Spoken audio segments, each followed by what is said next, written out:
Welcome to the Collector's Cast. Once again, you're here talking all things collectible with me and Mike. I'm Clint Wilson, Clint the Collector, one of your hosts. Mike Bloski is our other host.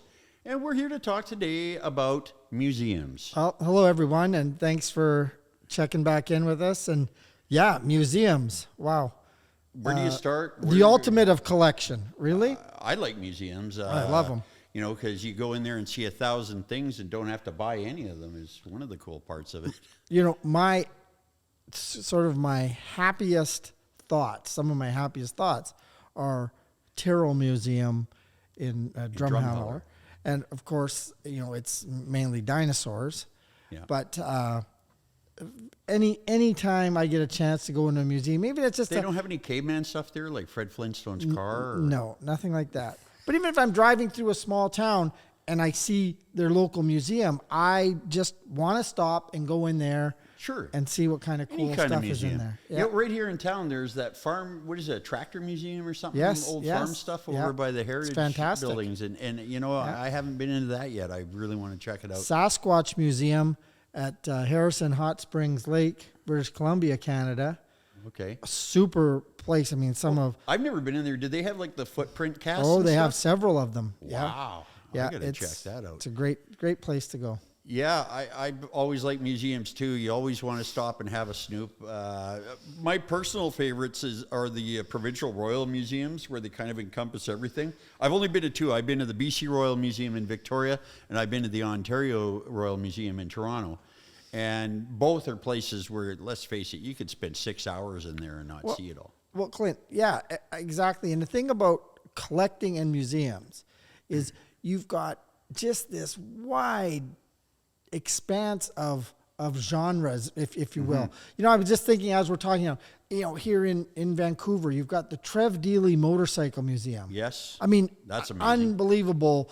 You won't see better stuff anywhere in the world, you know, motorcycle-wise, right? And, you know, not to mention, there's a lot of little personal museums, too, that guys run kind of out of the back of their place that you sort of got to know about to get in. One that comes to mind really right now is Ed Wozni from Wozney's Automotive in Burnaby. They're an auto wrecking yard, Ford only specializing. And Ed Sr. has this great museum in the back with old Ford cars and memorabilia and like a jukebox and the old signs. Yeah. And it's just sort of one of those places, if you know Ed, you get to go in and have a look. Or you might get invited if he likes you. So, yeah, there's so much to see everywhere. Now, you'll notice now we're talking about museums with locations you go to, a brick and mortar, you walk into the store. You'll notice today our table is empty on purpose because our guest that we've got coming on has a new way to deal in museums. And I'm looking forward to hearing about what Tom has to say. Yeah, it's going to be an exciting interview. So make sure you catch our whole show today so you get this interview with Tom, because I know it's going to be incredibly interesting. I know that already. Well, yeah, because it's something new. He's got a new approach, and we're going to hear all about that right after we take a quick break. Please stick around. It's going to get real interesting around here. We'll be right back. And welcome back to the Collector's Cast. We're here with our special guest coming at us live over the airwaves. We're with Tom McLeod, and he is a museum guy. Hey, Tom, you're on here with Clint and Mike on the Collector's Cast, and our producer in here is with us as well, and we just want to know all about what you do. How are you doing today? I'm doing great. How are you all doing? Not too bad. And we're talking to you live from Santa Monica, I understand. That is 100% accurate. I am here in Santa Monica, not too far from the pier, which I heard you've seen at least once. I know of it. I'll say I know of it.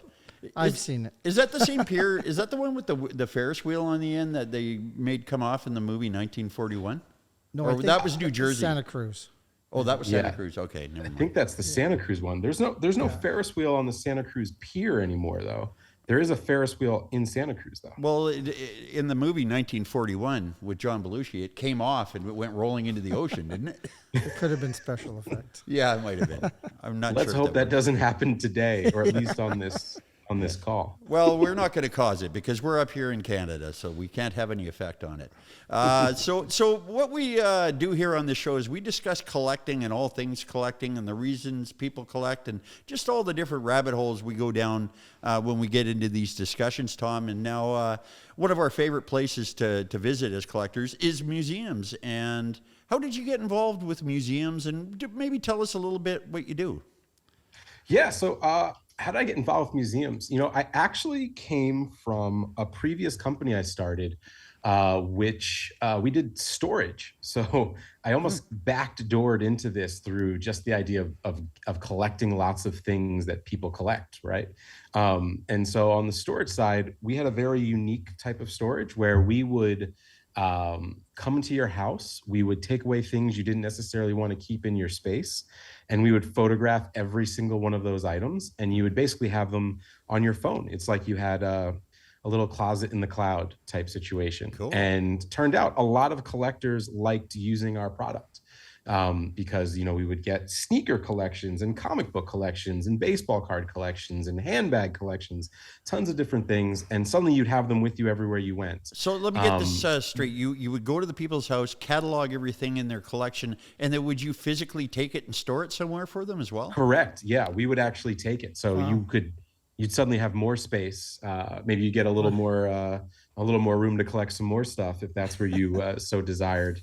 And not, sorry for interrupting, and not have to get rid of that stuff. See, that's my issue, is that I have a few things, like I have a few magazine collections that take up a ton of room.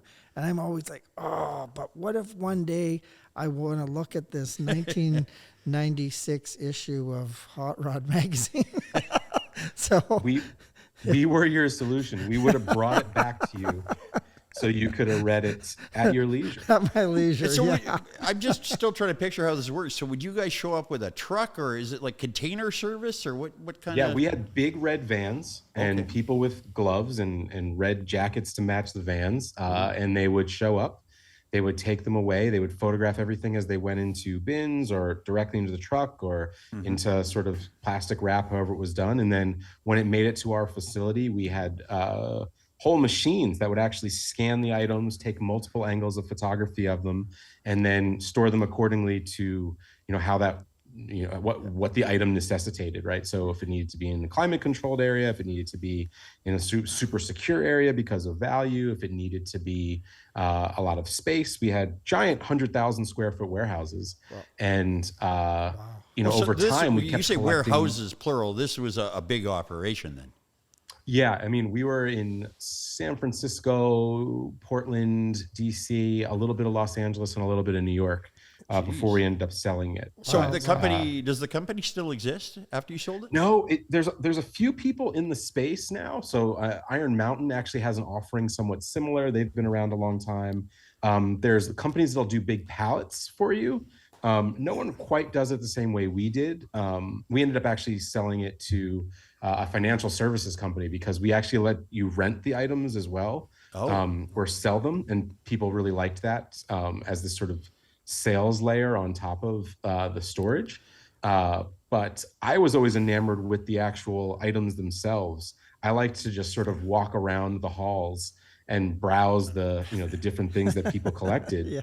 And I thought of it like a big museum. I was like, this is what it would look like to have a museum curated by just everyday people. If people could just say, what did they want to see? They would have comic books and sneakers and vintage magazines and action figures. That's what it would look like.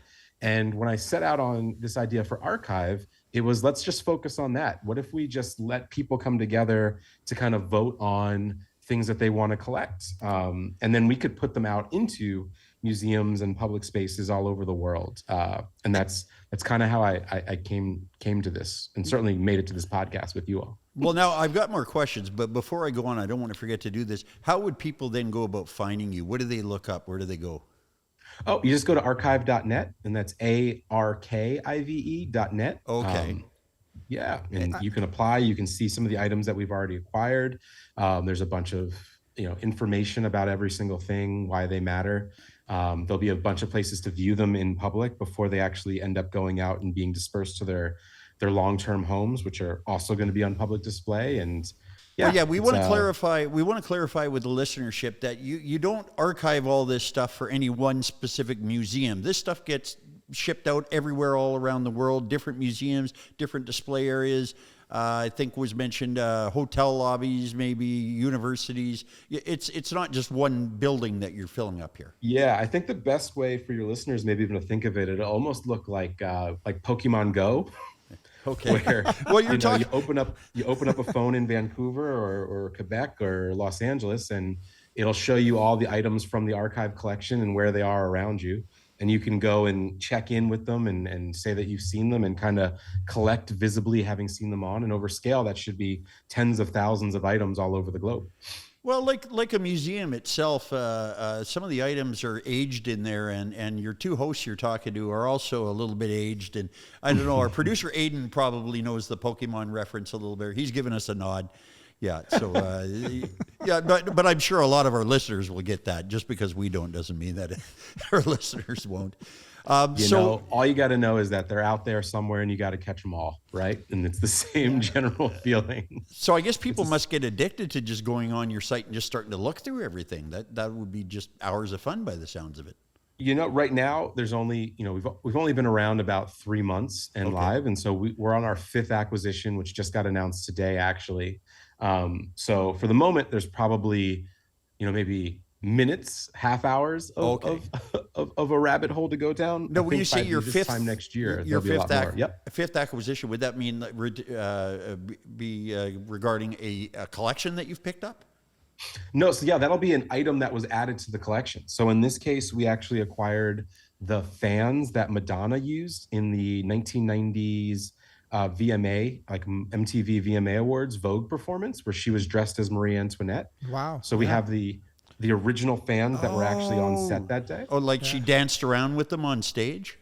Yeah. They've okay. never, ever been at an auction. They were in the actual private collection of the choreographer for the last 30 plus years. And he offered them to our community for acquisition.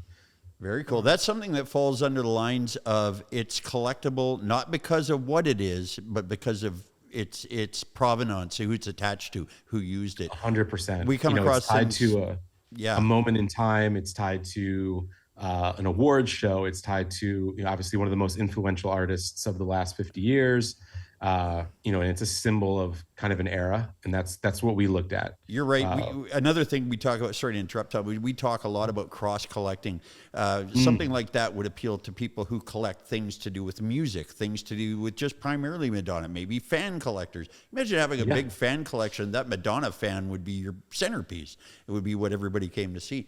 100%. And for us, one of the items we acquired earlier in the year, we actually have the prototype for the first MTV Moon Man statue. So the actual piece that was made out of plaster that all the subsequent ones are modeled after.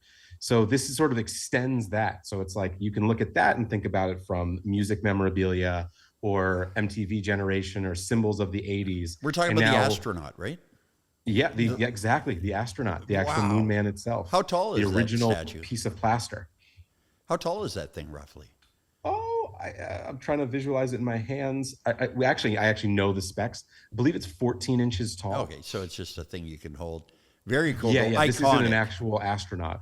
You know what's cool, what's interesting thing is that several years ago, I spoke to a guy that had was trying to buy a couple of Evel Knievel's motorcycle jackets. Cool. And he tried, and his thing was he wanted to put them in a museum so everyone could see them. And the end result was it went to a private collector, and now nobody sees them. Yeah. Right. So So that sounds like something that Tom Service here will fight against. We can actually look at that's a stuff. core part of it, right? So we look at it almost like there's two sides to that. So you have private collectors, which acquire a lot of items, and we're almost emancipating them from them in some cases, right? These things are tucked away in large homes all over the planet. How do we do that? From everything from art to collectibles to memorabilia to sports cards, etc. Then you also have museums themselves are limited by their space, right? Yeah. So they usually have very, very large museums in terms of collection size, rarely have more than 20% of their items on display. like the Metropolitan Museum of Art, for instance, has about 80% of its items in storage and 20% on display. So even in our case, we even when you're looking at museums, our goal is to put all of the items on display somewhere. So That's if true. we acquire the Evel Knievel jackets, where could they live? Maybe they're somewhere near his hometown. Maybe they're near the Grand Canyon somewhere where there might have been a jump or two. That type of thing. I think it was the Snake River Canyon that he jumped. It was the Snake River Canyon. You are correct. Yeah, because they couldn't get the permits over the Grand Canyon part of it. Yeah, it didn't matter because he didn't cross it, but it was a heck of a show. It didn't happen. Well, no, that sounds like just an excellent thing you got going there. Again, it's Arkive, ladies and gentlemen, with a K, and this is a service that allows us to see more of the things that people kind of hoard away, and to me, don't normally get to see. It's almost like it's like you've become, Tom, like a super collector in a way of getting these things to different places. Like it's and you don't personally have to invest in them yourselves. You're not laying out the money. You're actually providing a service where you kind of get to look at the stuff as well as a bonus. Exactly. Yeah. I mean, so the way you would participate financially is your membership into the community. We just pool that capital. So, if you go to a traditional museum, your membership goes to supporting a lot of the infrastructure of having the building, all those different pieces. The brick In our and mortar case, because we aspect, don't have all that, it goes directly into the pot, and then you get to vote as a member on what we allocate that pot into. So you actually get the collective. So you invite 10 other friends and you guys get to vote on, maybe we want to get this Mickey Mantle rookie card. Maybe we want to get this Michael Jackson leather jacket. It becomes a part of the actual community fabric is voting on what we get. Where were these guys when they were auctioning Fonzie's motorcycle? They did. They auctioned the motorcycle that Henry Winkler rode on the series Happy Days. And I think, what's his name from... it was either the Vegas Rat Rods guy, or no, not him, the other guy, Aaron, and the guy from Texas that builds all the cars on TV. I'll think of his name in a minute, but he's the gas monkey guy. He buys up expensive stuff and keeps it for himself because he's rich and he's got that kind of taste. But yeah, I think it went for like 200 and some odd thousand, $270,000 or something. Curious question Sure. for Tom. Tom, Tyrrell Museum in Drumheller, Alberta. Are you familiar with it? I'm not. No. Tell me about it. It's one of the most magnificent dinosaur museums. Is the best way I could describe it. Right. Mm-hmm. So it's right in what they call the Badlands of Alberta. It's where some of the biggest and best discoveries of T-Rex and different dinosaurs are. My kids know the technical better, but also I remember when we went there and we went to a dig site, and one of the people there saying, yeah, this is our problem, is we can only display about 35% of the stuff. Yeah. Now, so is that part of your Yeah, could you not get involved in that? I was just thinking the same thing. Could you not get involved in that, Tom, where you help other museums get their stuff out there in other locations through this service? Are you hoping to get museums into your service? I think somewhere down the road we could do that if we have more opportunities for placement than we do objects, which is super possible. I think that could be a part of the service of the foundation itself, just finding where these things go if people have key items that they think should be out in the world that they simply can't. Dinosaur skeletons are really unique actually in the industry. So I don't know how much you all know about dinosaur skeletons, but I know dinosaur skeletons, I know they're expensive, but they're money makers. Yeah. So because people go if to you see have them. a dinosaur skeleton, it's the thing, certainly at any natural history or science museum, it is on every brochure. It is on the side of the bus. It is on the subway, metro, muni ads. It is the thing that gets people in the door, but they are prohibitively expensive. So it's hard to get capital for them up front because most museums are, backed by backers or foundations or donations or maybe government grants. And because of that, they're usually on a fixed budget on a per year basis. So maybe they have $1 million a year that they can spend on acquisitions, but they can't spend the $17 million a year to get a dinosaur skeleton. So what they end up doing actually is leasing dinosaur skeletons for $60, $70, $80,000 a year, because they have that in the budget. And people actually buy dinosaur skeletons almost like you would buy real estate, and they lease them out to museums Wow. because they can cover the small number, but they can't cover the large number. So dinosaur skeletons become these unbelievably lucrative things to own, not because you want to have them in your apartment, obviously, but because you can actually rent them out. You can make money with them. To museums and other places, because they're an annuity. Wow. Very That's interesting model around interesting. the dinosaur skeleton. Well, in the museum culture. Mike and I always talk about how we don't just educate people here. We always learn something every time. And I did not know that. That is brand new information to me. You know what? We could probably go down about a dozen rabbit holes with you. I'm getting signaled that we're running a little short on time for today's interview. But Tom, we just love hearing about this new service that you're getting together. And I want to check back with you if it's okay in maybe a few months, and see how it's going and see how it's grown, because it sounds like a great idea. I really hope it breeds success for you. Thank you so much. I'd happily come on and tell us. Hopefully by that time we have 4 or 5 more new things, and we can discuss them in depth. Well, I know from my standpoint now, you've got my interest and my curiosity that I will be showing up on your Please website. join. Yes, for sure. We would love to have you all and all the and, information and because knowledge that you all have. It's something that I think, like, wow, this interests me a lot. So it's Arkive with a K, ARKIVE.com. Is that correct? It's .net, but actually we own .net. the .com. It'll take you there also. Yeah, I've been there in that exact same position with my company before. No, that's excellent. I think you're doing a great thing. It's a brand new idea. You seem like an idea man, and that's just right after me, because I like big thinking. But we are definitely going to ask you to come back, Tom. I really apologize that we couldn't get into it more, but our time is limited. You've been a fantastic guest. Please come back again. Everybody, it's been Tom McLeod talking about Arkive. Go to arkive.net, have a look. It's a brand new thing. It's a brand new way for people to see collectibles without having to pay through the nose. Thanks a lot, Tom. Thank you all. All right, cheers. We'll be back after the break, folks. Thank you very much.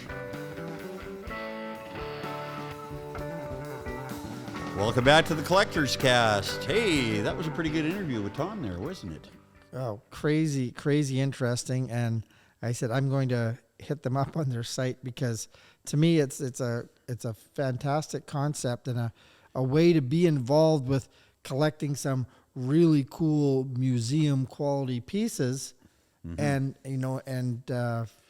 Yeah. Well, being, and as you say, it's a brand new venture. So I was really serious when I said, I want to get him back here and see how that's going in 6 months to a year, and see how it's taken off. Because it doesn't sound like it's really grabbed hold yet, but I have nothing, his history before in business and that tells me he can get things done. So I have nothing but the best of thoughts about him making this happen. Yeah, Tom, once again, you can get to his company at arkive.net. It's ARKIVE, and become a member of his little thing there and start looking at neat stuff. Yeah, for and sure. And you get a chance to vote on what the the items are that go into the museum. Yeah, I'm encouraging our listeners to take a look at that. Yeah, for sure. A new way to look at a museum. Anyway, as we wind down the show, we do 2 things that we've gotten used to doing here, and they're a lot of fun. One is our listener question. We'll get to that next after we do my favorite thing, which is trivia.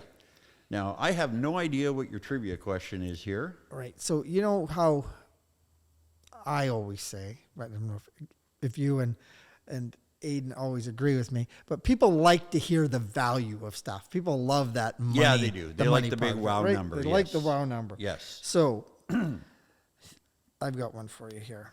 What is the most expensive museum piece ever auctioned off to the public? So they took it out of a museum and sold it to the public. Yeah. Okay. Now, Would you like a hint?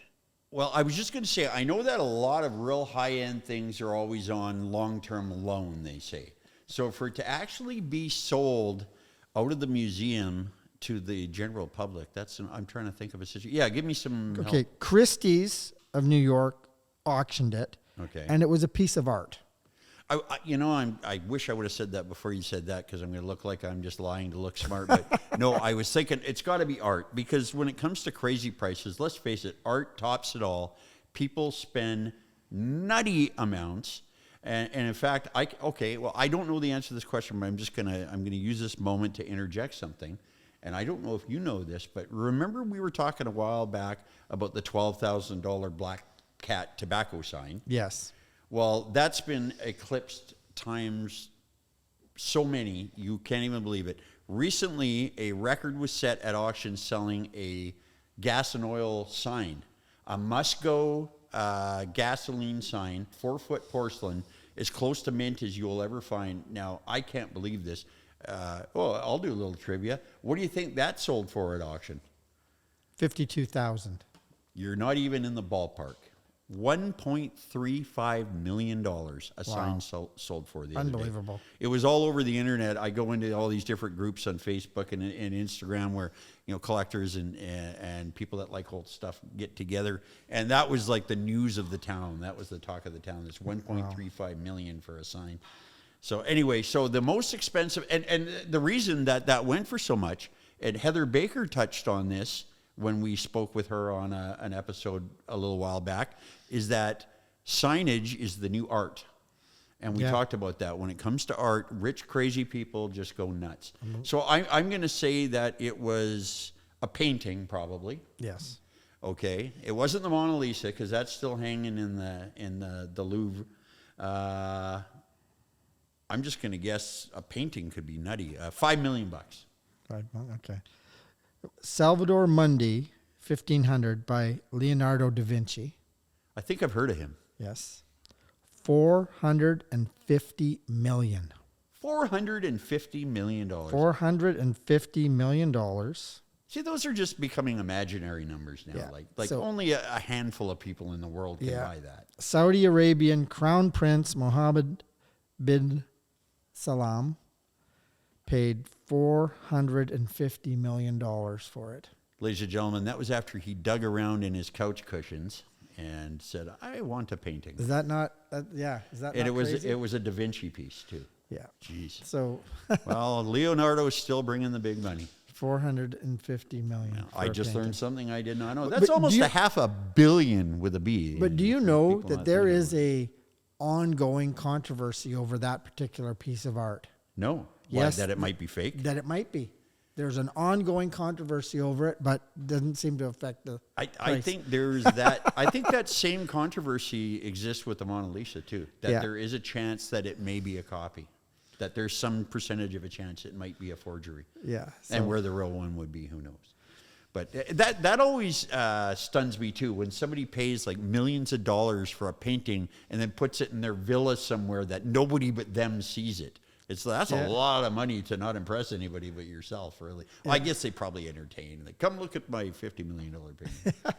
Anyway, so that was trivia. And our last thing we'd like to do on our museum episode here is answer a question. I don't know if it's going to be museum related or not. The questions are not always related to the subject at hand. Why don't you tell us what we have Our here, listener Mike? question for today is Reggie from Moose Jaw. Reggie from Moose Jaw, Saskatchewan, a yeah. place you are quite familiar with. Yes, and this is an interesting question.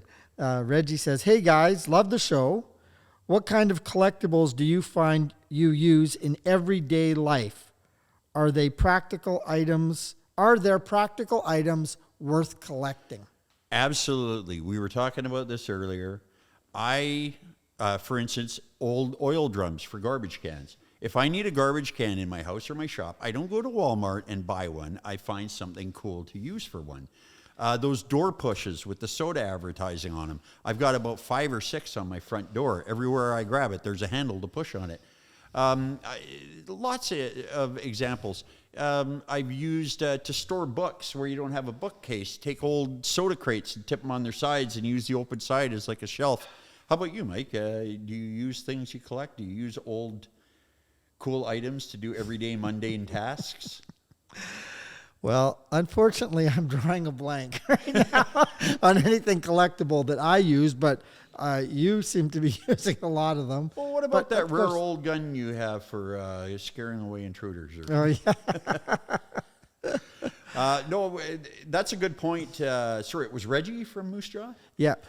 Reggie, thanks for the question. And you're right. Everywhere I'm drawing a blank too a bit beyond garbage cans and door pushes, but anywhere I can, and I know this has happened lots in my life, that I think, oh, I need one of these. And my mind instantly goes to where can I make that cool and not go and buy it at a regular store.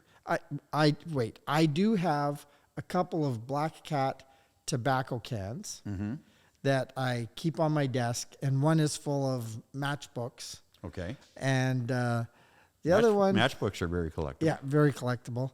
And so, but it's just practical because it holds it there. And the other one has a sewing kit in it. Oh, cool. So Like if you're running from the police in the forest and you fall out of a tree and your arm cuts open, you can sew it up like Rambo. just in the rare occasion I may have to sew a button on. Oh, okay. Well, whatever. The point is that you're using that old can for a purpose. Something that I think I might need. Yeah. Right. Absolutely. Absolutely. Well, I hope that answers your question a bit, Reggie. And it's funny that our question came from Moose Jaw when we were talking about the Tyrrell Museum, which is full of dinosaur jaws in Alberta. And here's the next province over with a moose jaw. I don't know. I'm rambling. Anyway, you know what? It's been fun, but I think we probably talked about it enough today. Can I say one thing, Clint, before we sign off? No. Sorry, we're out of I'm time. going That's to. it. No, okay, go ahead. Listen, like old racetracks Yes. struggle a lot of times financially. I just want to put a shout out there for local museums. Hey, if you Very good are point. living in your own town and you haven't been to your own museum or you haven't been for a long time, a lot of them are by donation. Head out to your local museum. Support it. And support Just it. support it by visiting it. Yep, Usually there's a little fee at the door, and that's what you're drop doing. a few bucks in the donation bin and help those guys keep going and help them Speaking preserve of just one more thing, for us. Speaking of just one more thing, you just got me going now. You're not going to believe this. Okay, you know that George Barris passed away a couple of years ago. The famous car builder. He was like a Big Daddy Roth. He built the Batmobile. Exactly. A lot of famous movie cars. And I believe it was his daughter that was running the George Barris Museum, the one where the guys from American Pickers went there and they sat in the Batmobile and everything. It's closing down. Not enough support. People, George is gone now, and I don't know. People just don't want to go there anymore. I think COVID had a lot to do with a lot of things. Oh, yeah, it hit a lot of businesses, restaurants, and everything else. Things are getting back to normal, so let's get out and support our local Let's get museums. out and support them. Anyway, we've been talking museums today on the Collector's Cast. I've been Clint. He's been Mike. You've all been wonderful. Please tune in again. We'll see you soon. Take care. Be safe. Thanks.